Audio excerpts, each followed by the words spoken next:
Okay, this is the 9321. We're going to be calibrating this as a liquid level low switch with a chamber that is empty and unpressurized. And we do not have our supply pressure being supplied. It is zero supply pressure and nothing in the chamber. So the way you would calibrate this is that as everything is in its uncalibrated position, make sure the flapper is loose. Put the flapper over the nozzle. Identify or move the nozzle until the flapper is in a horizontal position. Okay, so that looks pretty horizontal in that position here. In this position, you then want to bring up the magnet and put the magnet in the position right below the end of the flapper. Not touching, just below. And lock it in position. Now we should have everything sitting horizontal. Now from this position here, we want to have the flapper in the open position because the displacer is down. So we want to turn the nozzle one full turn or 6 flaps. Okay? 1, 2, 3, 4, 5, 6. So now we've moved it up 6 flats. This is loose, so it's moved up at an angle. Now we want to lock in this up angle position and making sure we're sitting in the center of the nozzle and we're not touching the torque tube assembly. So it's sitting in the middle, push down, and lock into position. So now we have that set. Now I need to move the nozzle back down 6 flaps. 1, 2, 3, 4, 5, and 6. Now the nozzle's in the right position, and we can see the nozzle is in the open position because the displacer's down. It's untripped at this point. Or excuse me, this is in the tripped position. So we then lock in position, and we should be calibrated.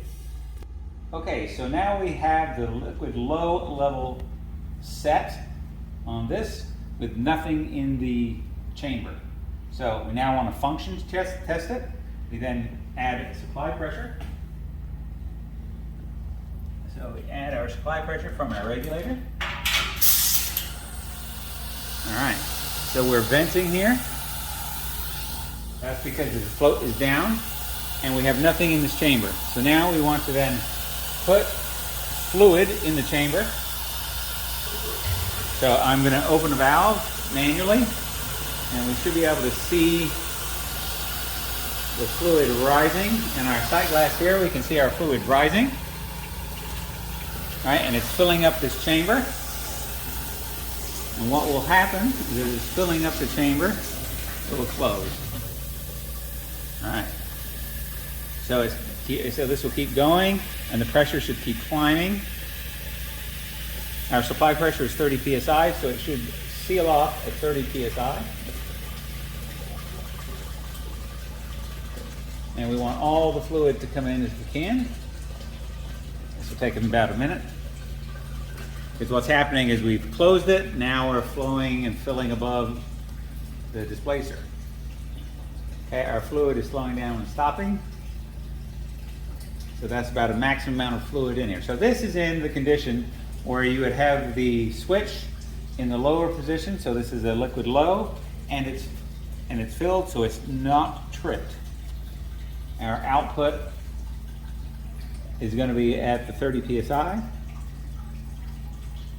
Our nozzle's closed, and you can test for leakage at this point by spraying this with soapy water. And it will sit like so indefinitely until our fluid level drops. So now we want to simulate a drop in fluid level. I will shut my fill valve.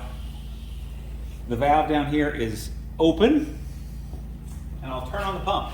So when I turn on the pump, it's going to pump out the fluid in the vessel. And as it does that, the switch should read the lower level of fluid and then start closing the valve. Pump is on. You should be able to see the sight glass dropping. Our sight glass is dropping. Okay, so we're pumping out. And now we should be waiting, and we should see a response. Here comes the response. And we should drop to 0. We have dropped all the pressure out of the system. Now the valve that we have that's open is closed, and we're in our safe condition. So that is tripped our liquid level low switch, and we have now actuated the valve. That's it functioning, going through a full cycle.